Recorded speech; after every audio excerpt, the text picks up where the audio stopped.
Week 11, we got 4 games for you, 4 picks for this week. We're going to jump right into it. Starting off with the Packers, who are visiting the Giants. The Packers are favorite, 7 points. They're visiting the New York Giants, who are Jackson Dart is not going to be playing this game, and to be honest, the Giants look totally different without him being a quarterback. A couple of games that they was in this year where they had a chance to win, and they did actually win, was because of Jackson Dart.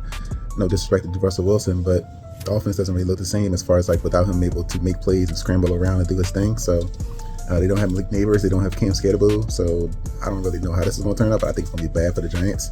The Packers are coming off 2 straight losses. They had a really bad game in Lambeau. They only scored 7 points. I think they're going to kind of erupt in this game. 7-point favorites. I think the Packers are going to take care of business very easily. I think this is a game where Josh Jacobs probably gets 2 touchdowns. Does like a lot on the ground.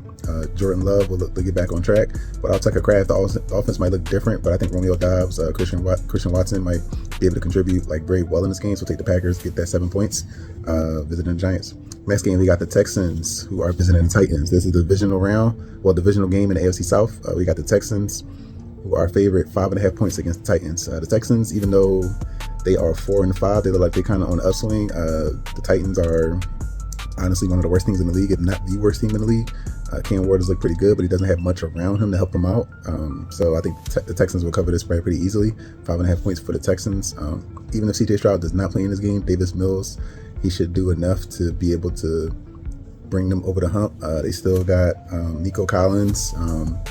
They got a few wide receivers. They got Woody Marks. He should have a big game in this game. The Titans' defense on rushing defense is not really good, so I think the Texans will probably cover this pretty easily. 5.5 points. Take the Texans visiting the Titans. Third game we got is the Chargers, who are visiting the Jaguars. The Jaguars are actually 3-point underdogs. They're at home.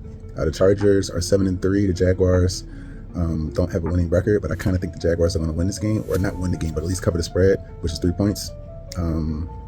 Every time I feel like the Chargers play against the Jaguars, they get out to a big lead, and then they wind up letting the Jaguars back into the game. I think that's going to be kind of similar to how this game goes.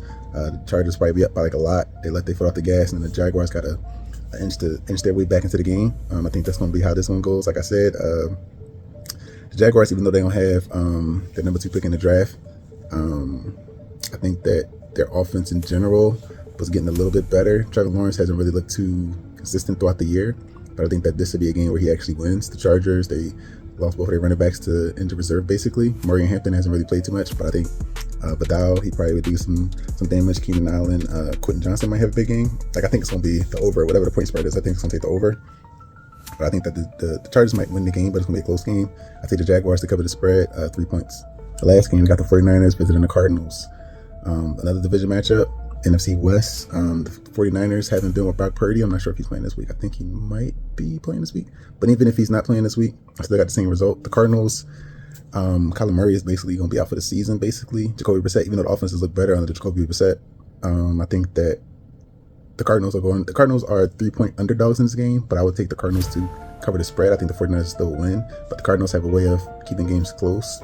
I know they had a 4-game losing streak back when they lost by like a combined 8 points or something like that. So I think this would be one of them games. It's a division matchup. They're at home.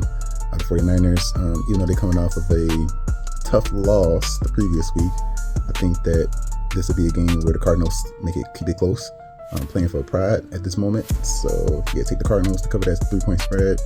They're at home, so I think this is a good spot for them. They might not win the game, but I think they're going to keep it close. So yeah, those are my 4 picks for the week 11. I'm going to lock in, try to make it 4-0. Let me know if you agree or disagree in the comments below. And yeah, here we go. Week 11, baby.